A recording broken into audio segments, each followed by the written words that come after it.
નમસ્કાર દર્શક મિત્રો, અવર રાઇટ્સ ન્યૂઝમાં આપનું હાર્દિક સ્વાગત છે। વડોદરામાં રહેણાંક વિસ્તારમાં મહાકાય મગર આવી જવાના વારંવાર બનાવો બનતા હોય છે। આજે સવારે ભાયલી સેવાસી રોડ ઉપર આવેલા વર્ષોમાં એવન્યુમાં આવા જ એક બનાવમાં કોમ્પ્લેક્સના પાર્કિંગમાં કાર નીચે છુપાયેલ મગરનું રેસ્ક્યુ કરવામાં આવ્યું હતું।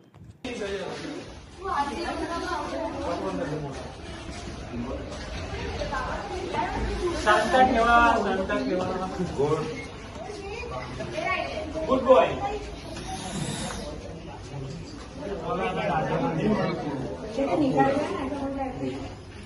पति की